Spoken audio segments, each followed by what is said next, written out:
Bismillahir-Rahmanir-Rahim. Assalamu alaikum and welcome to another episode of In His Own Words.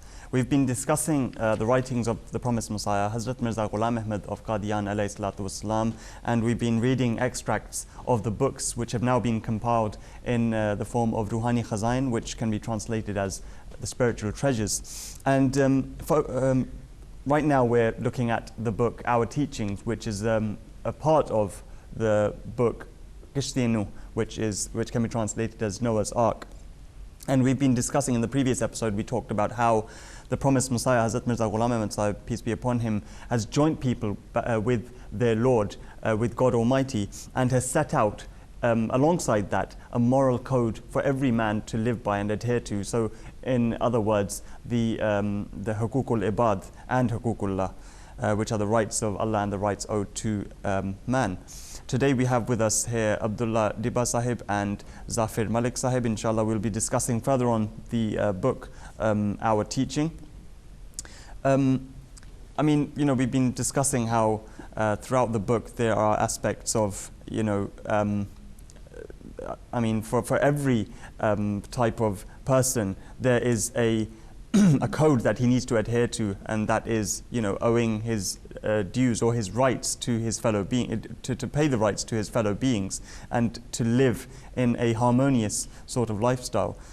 Zafir Sahib, I'm sure, there were excerpts in, throughout this book which we found very astonishing in this regard. Yeah, very true. Some very powerful wording as well, as we learnt in some of the extracts, and it actually reminded us of our responsibilities and the responsibility placed on the shoulder of each Ahmadi and what the Prophet ﷺ expects of us. In the part of the book that we're going to discuss now, the Prophet ﷺ raises a philosophical dilemma, and that is that God Almighty promises the believers that if they follow His word and they follow His religion, that He will bestow on them blessings. But then it's often in the mind of believers, in the minds of others, that how is it then that people who do not even believe in God and have no connection with Him, how come they succeed in life as well? So the Prophet ﷺ raises it and answers it beautifully. He says, and I quote, "Do not fall to wondering why other peoples are meeting with successes, although they have not the slightest idea of your most perfect and all-powerful God. The answer, and the only answer, is this, that having forsaken God, they have been put into trial in the matter of material means. Often a trial from God takes the form that whoever forsakes Him, giving himself up to carnal pleasure, setting his mind wholly on material wealth, the doors of worldly advancement are opened upon him. Though, from the religious and spiritual point of view, he is altogether destitute and naked." And Qaasid Sahib again, the Prophet ﷺ carries on and says just a bit further down that, and I quote, "Similarly, it is incumbent upon you that you do not begin to follow the philosophers of this world, nor should you suffer yourself to be overawed by them. All these constitute varying manifestations of a gross ignorance. The real and true philosophy is the only one which God has given to you in His holy book." So, these excerpts, they're actually, it's pertinent. The issue is actually quite pertinent and contemporary today, how especially, in a time where the Muslim countries apparently seem to be the only ones suffering quite severely, actually, and it seems as if the world at large, especially the West, in fact, most of the world is now incorporated in the West anyway, but it's, the promised Messiah ﷺ is trying to suggest that it's not that Muslims are false, but it's that this is a trial on their part, and this is a point that needs to be understood. I was quite astonished how, reading this is a question which is always in the minds, and throughout, many of our other programs on MTA, this issue is raised, that if Islam is such a grace, or if the world is, is diverting from the truth, then why are they so successful apparently? But this is their trial, and there are trials upon every single category of man.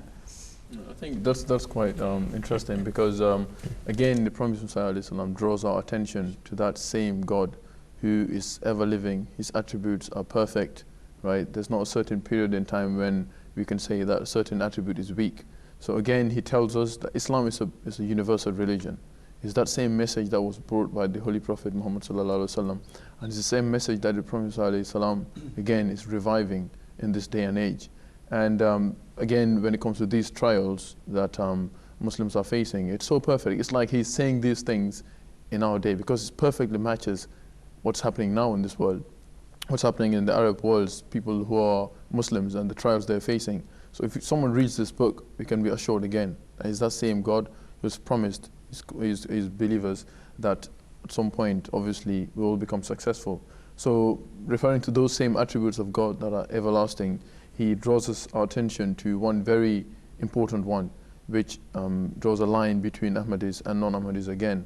The Prophet ﷺ says that it is the same God that spoke to all prophets. It's the same God that has sent him as the promised Messiah. And he communicates to people like he used to communicate to people before, from the time of Adam all the way down to even this day. It's just a matter of, submitting ourselves to God, and we will be able to communicate with him. But then there's a guiding light, which is, it has to be that same source of knowledge, or the same revelation that was sent to the Holy Prophet ﷺ, and the same one that was sent to the Prophet ﷺ. He says that we can have the revelation or communion with God, but if it's different from, the message or the essence of Islam, which has been, given to the Prophet Messiah and the Holy Prophet ﷺ, then we should definitely know that it is not from God. So again, I would read, with the Prophet Messiah talking about the continuity of revelation, that same attribute of God, up to this day. He says that do not think that revelation from God is not possible in the future, that it was possible only in the past. Do not think that the Holy Spirit cannot come down now. I tell you truly that every door can be closed but the door for the coming down of the Holy Spirit. Open all doors of your heart to receive it. With your own hands you remove yourself to a distance from the sun, when you yourself close the window through which light can enter. Therefore get up at once and throw this window wide open, so that the light of the sun should, of its own accord, enter your heart with the simplicity and inevitability of a natural process. When God has not closed the doors of his blessings upon the world, when in fact he has multiplied them even more than before, do you venture to presume that he has closed upon you the doors of his spiritual blessings, even at a time when they were needed most? No, not at all. So you can see with powerful words, the Holy Prophet ﷺ is assuring us it's just a matter of following those right teachings of Islam, and God will definitely communicate with us, to assure us that we're on the right track. Absolutely, and a sign of that naturally would be, when we receive these dreams and visions and revelations, everyone experiences dreams. Most of us, in fact, it wouldn't be fair to say that everyone experiences dreams, but most of us do experience dreams. And through our dreams, I'm sure many of the Ahmadis, in fact, all of the Ahmadis, must have had some sort of a dream in which they know that, the right direction is the promised Messiah's Jamaat, or the Khalifa the Khalifa of the time, which is Hazrat Mirza Masroor Ahmad Sahib, the supreme head of the Ahmadiyya Muslim Jamaat. So as long as our, the revelations, visions, dreams, they're in line and they point towards the truthfulness of the promised Messiah of the age, then for sure that is that is a true revelation, that is a true dream. That reminds of a point that Hazrat Khalifa Masih Awal mentioned. He said that someone asked him, what have you found in believing in Hazrat Mirza Sahib? And he stated that before I pledged allegiance to him, I would see the Holy Prophet ﷺ in my vision, in dreams. But then he said, well, after I have pledged allegiance to Hazrat Mirza Sahib, I talk to him on a daily basis. So again, that shows what kind of benefits and blessings you get by following the promised Messiah of the time. Develop from that stage of just seeing him into talking with the Holy Prophet in a dream. And that was all obviously, part of the blessings of being in the company of such a holy personage, the Hazrat Mirza Ghulam Ahmad Sahib alayhi salatu wassalam. Just as a reminder to our viewers, this book that we're talking about right now is our teaching, and if you wish to read this, and we would encourage that you do go back to read this, because the purpose of this program is to give you an idea, a little bit of a flavor of what Hazrat Mirza Ghulam Ahmad Sahib has spoken about in his books. You can go to www.alislam.org. In the library, under the English section, you will find our teaching, which is the book that we're discussing, and you will be able to read for yourself the sort of requirements that Hazrat Mirza Sahib, Hazrat Mirza Ghulam Ahmad alayhi salam, has of the people, the members of his Jamaat, the Ahmadiyya Muslim community. actually talking in terms of the correct meaning of Islam, the promised Messiah further on talks of the real jihad. We talk about jihad meaning a fight, or some people go to the extreme of calling it a holy war. But we can call it a holy war, but within ourselves. The struggle of rectifying and morally transforming ourselves according to the teachings of Islam. And I need not say any further. The promised Messiah, ﷺ, may peace and blessings of Allah be upon him, states, "Blessed are they who, for the sake of the Lord, wage a war against their own selves, while truly ill-starred are they who, for the sake of their baser selves, wage a war against the Lord, and refuse to mold themselves in obedience to his will. Whosoever, for the sake of his own self, evades a commandment of God, he will never enter the kingdom of heaven. Strive therefore to the utmost that not a jot or syllable of the Holy Quran should bear witness against you, and cause you to be apprehended on that account. For indeed, even a single grain of evil is punishable." So the promised Messiah, ﷺ, initially, he was talking about which type of a person should be a part of his Jamaat, what the expectations he has of the members of his community. And then he is sort of, giving a sort of a tip of how to do this, that, morally you should try to judge yourself. We were speaking about how Hazrat Khalifatul Masih al-Khamis Ayyadallahu Ta'ala bin Nasr al-Aziz constantly admonishes us. One of the tips he is given is that every night before going to sleep, you should be able to, judge yourself, and you should reflect how throughout the day you've done anything good, or whatever you've done good in terms of obeying Allah, worshipping Allah, or being a beneficial sort of member of society, and actively being beneficial to society. And that's so very true. And moving on from what we've just been discussing, the Prophet takes on a different aspect of our teaching, and that is to do with what we believe in terms of the Quran, the Ahadith and the Sunnah. And it's very relevant, in fact, that we find that some sects in Islam, they tend to believe that the Quran is everything, and they outright reject the Ahadith. Whereas on the other side of the coin, some take the Ahadith to be authority over the Quran. And in this book, Our Teaching, the Prophet Messiah clarifies what the Ahmadiyya stance is, and I'll read it in his own words. He states that, and I quote, "I have been given to understand that there are some from among you who altogether reject the Hadith. If this is so, then such people are in manifest error.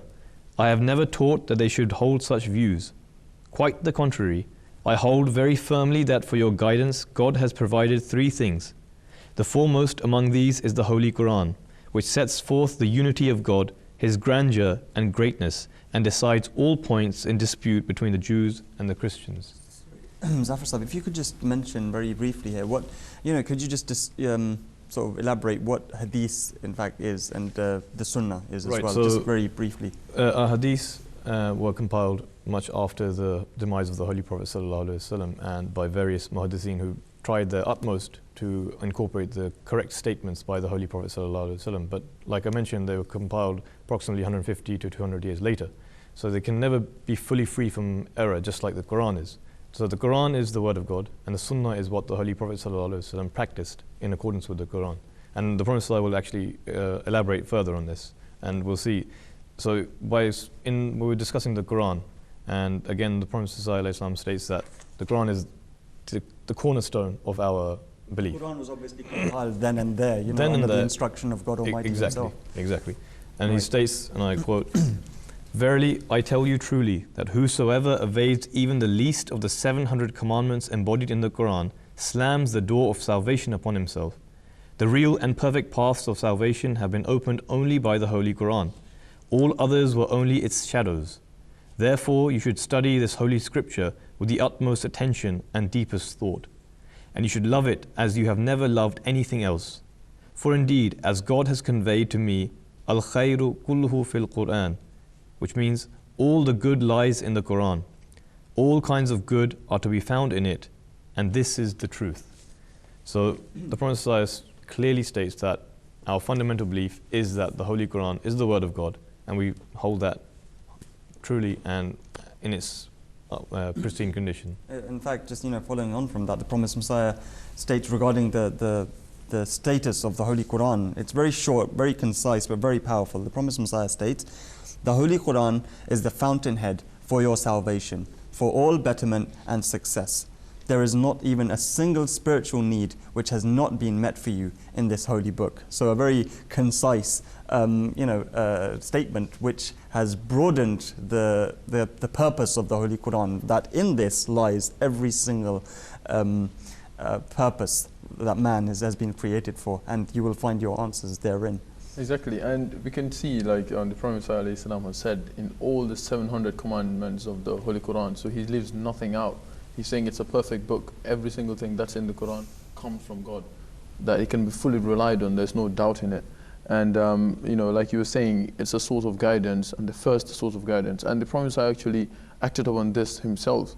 Even during his lifetime, he stood firm on his stance that, sadly there were some Muslims, or all Muslims almost, believed that there were some verses of the Quran that were abrogated. But the Prophet Messiah, obviously with the conviction he has in the truthfulness of the Quran and in God, he has said that there's not a single doubt in the Quran, and no verse of the Holy Quran has been abrogated. So again, we can see that because it's so perfect, it can be the first source of guidance. But then it comes to the second source of guidance, which has been briefly mentioned, which is Sunnah.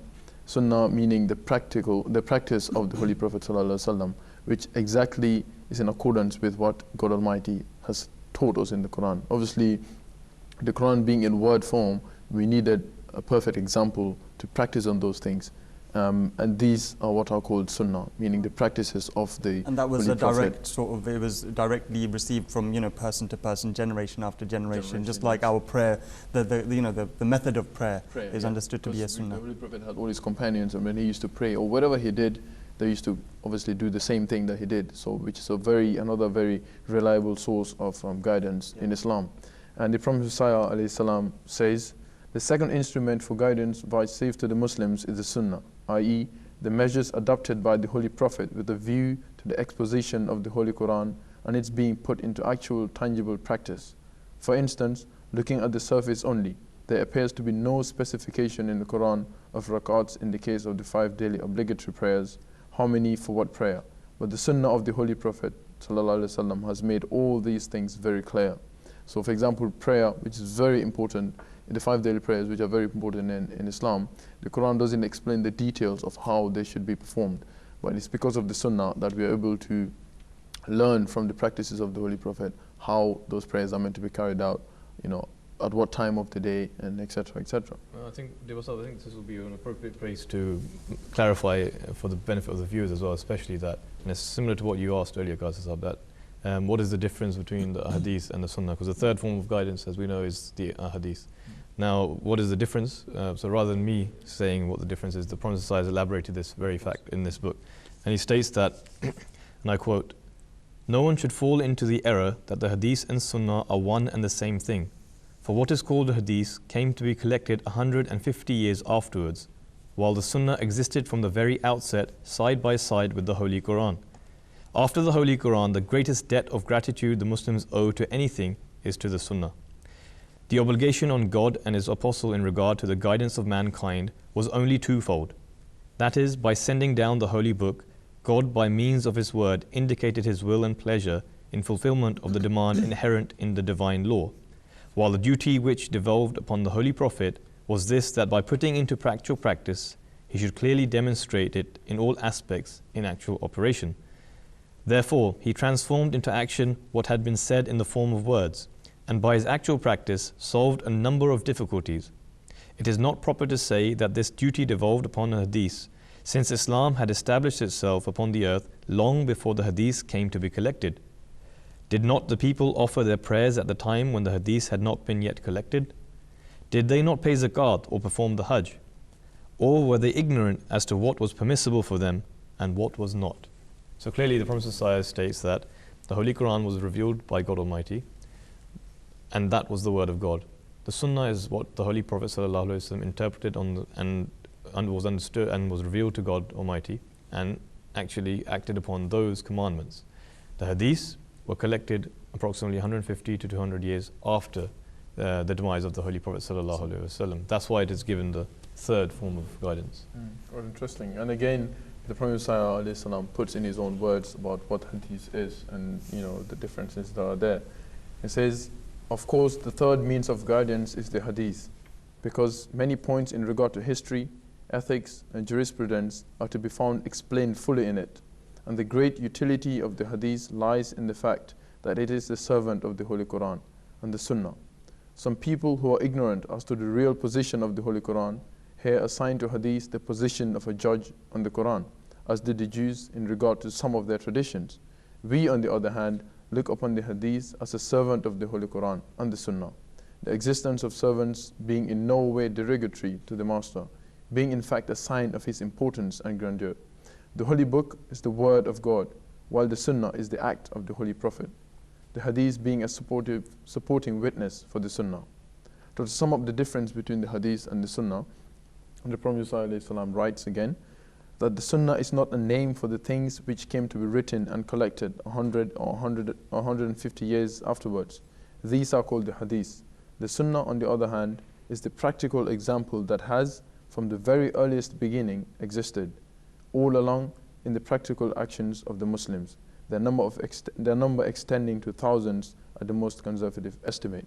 So again, the Quran and then the Sunnah, which are practices, and there were some things that, in a case where the Holy Prophet ﷺ had to advise someone, or a question which was raised to him, obviously if he couldn't practice it, he had to say some answers to some questions that may be raised, and these were the things that were memorized by his companions and they were later compiled.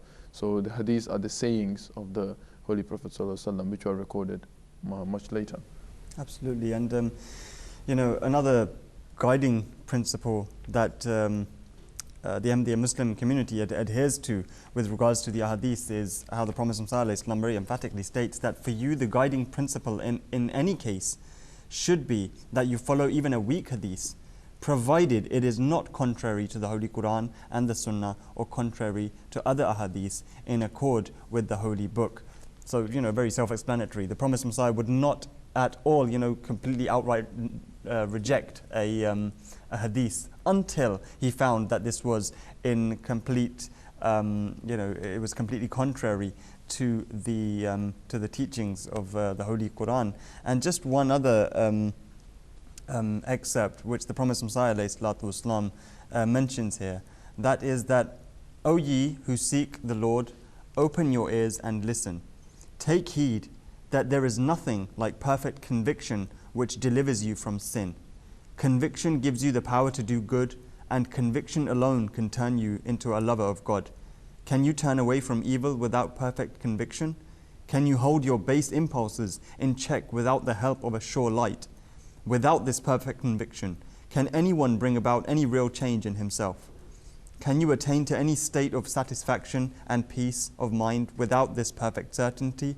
Can you at all win any real prosperity with it? So again, the concept of the belief in a God, the firm belief in a God, without that certainty, without that conviction, it's almost like an identity crisis. If you don't realize what purpose you're here for, it's as if you haven't even realized your purpose for creation, which ultimately comes down to the understanding of, why am I here? What is the purpose? And that requires conviction, which requires ultimately an understanding or a broader mind of, looking at things. In actual fact, Qaasid, it's that conviction that enables someone to actually keep away from sin. And in another book, the Promised Messiah relates it to, as in if someone sees a snake going into a hole, they would never put their hand inside that hole, because he would know he would get a nasty bite from it. So in actual fact, conviction alone, and conviction in that powerful God, the one that Islam mentions, that is what can keep you free from sin. I think that's a very important point, Zafir Saab. And again, Islam being a universal religion, the Prophet ﷺ's address goes on to even this material age where obviously we'll have people who are more affluent in society. So he talks about all sorts of people. And addressing these people, he says that, O ye who are rich, who are kings, who are millionaires, among you there are few who fear God and remain truthful and steadfast in all his ways. Most are such that they attach their hearts to the riches of this world, spending all their lives in this preoccupation without giving any thought to the death. Every rich man who does not address himself to God in prayer, whose attitude to God is one of heedlessness, will have on his head the sins of all those who are connected with him. Every rich man who drinks shall have on his head the sin of all those under him who drink with him. O ye wise, this world will not last forever. Take a hold on yourself and be steady. Give up every excess, leave all intoxicants. So a powerful message again, not only for the people of his time, but also to the people of this age and in the future up to the Day of Judgment. Times to come. Exactly. Jazakallah for that excerpt. I mean, it's how the Promised Messiah has sort of, universalized the whole message that he's giving. I mean, obviously the main focus is on his very community, but he's also addressing, the scholars, the ulama in the Muslim Ummah who don't specifically belong to the Ahmadiyya understanding. And then he's talking to, the affluent in the world, the rich, the poor, no matter who. And, in conclusion, the Promised Messiah, ﷺ, in his book, he states, "My dear people, this is the time for serving the cause of the religion you claim to profess.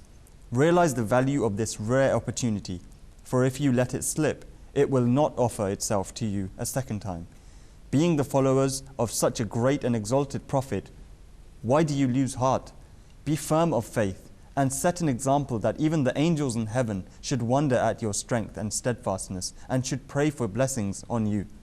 With this, I finish and pray that this teaching of mine should be fruitful for you, working a change in your hearts, which should make you like stars on this earth, filling the globe with light and life you get from the Lord. Ameen."